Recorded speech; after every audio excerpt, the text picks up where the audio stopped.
You have got to admit the visa is in progress, but before you pack your bags, let us talk about something most MIM students completely ignore until it's almost too late.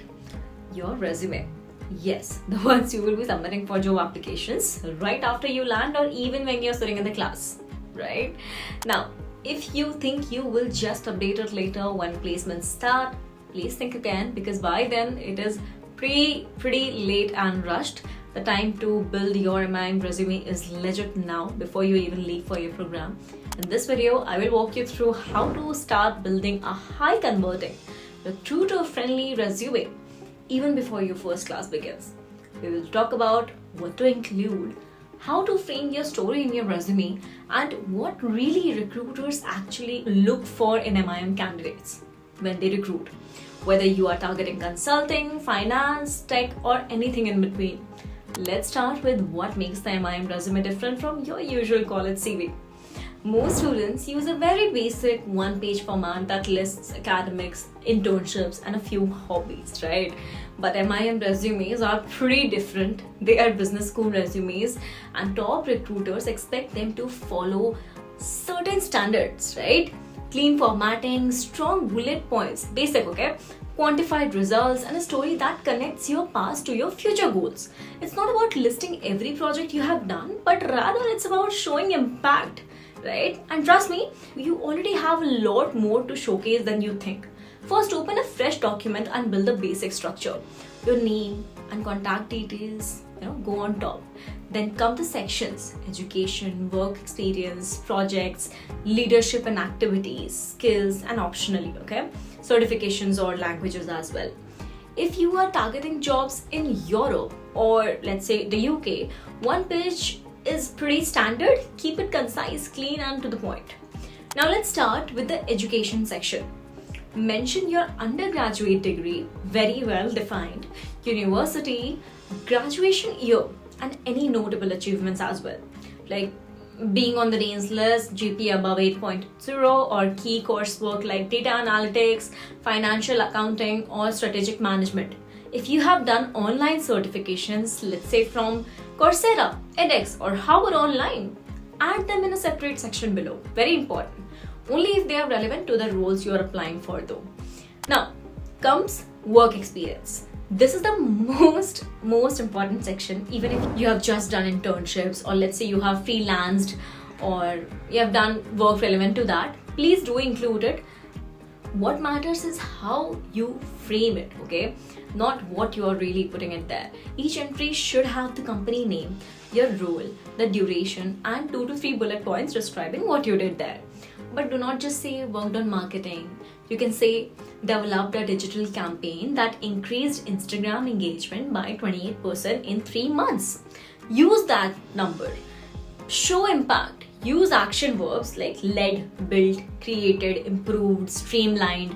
Avoid generic phrases like worked on or assisted with. The more measurable your work is, the more credibility it has. Now, if you do not have formal internships, let's say, focus on projects, academic, self-initiated, or even freelance. Let's say you built a website for a local NGO, okay? Or helped a startup manage its budget using Excel. That also counts. What you are showing here is initiative, execution, and real-world problem solving. Again, always try to quantify reduced order errors by 15% by redesigning the Google Form workflow. That's how you stand out. Let's move to leadership and extracurricular sections now. Now this is where you highlight your personality, things beyond academics. Were you the head of your college fest?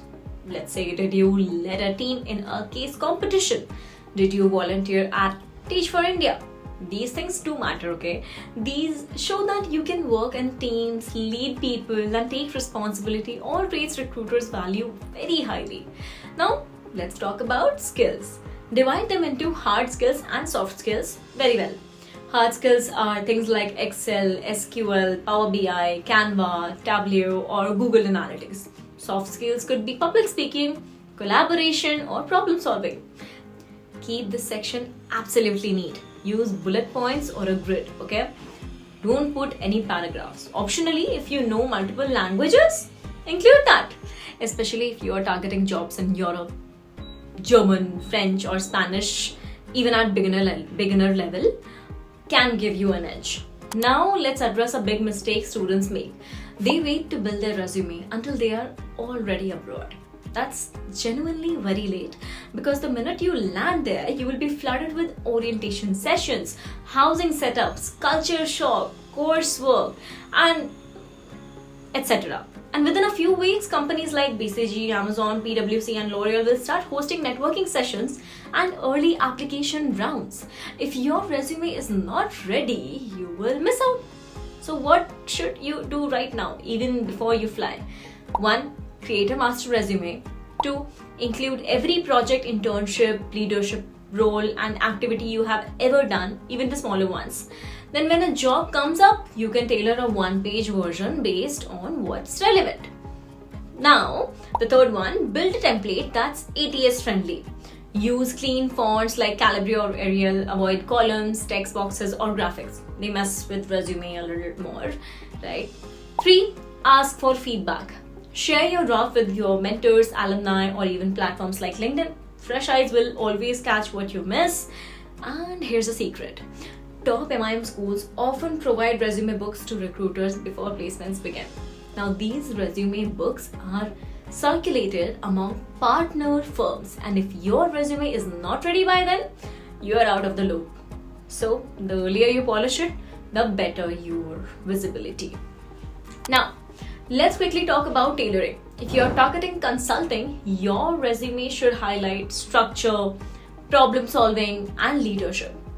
Finance roles, show your comfort with numbers, Excel, and decision making. Let's say marketing, focus on campaigns, consumer insights, and creativity. If we have to talk about tech or analytics, prioritize tools, data interpretation, and impact metrics. One resume does not fit it all, okay? But a good base version makes tailoring pretty easier. And finally, keep updating it. Every workshop you attend, every live project you work on, anything that you complete, every certification you finish, please add it to your master resume. Don't wait for placement season to remember what you did 8 months ago. Track it right there, right now. Small wins genuinely add up in this case. Now that's it for today's video. If you want personal feedback on your resume, drop a comment or book a one-on-one consultation. The link is in the description. You'll get it there. Like this video if it helped, and subscribe for more practical MIM prep tips.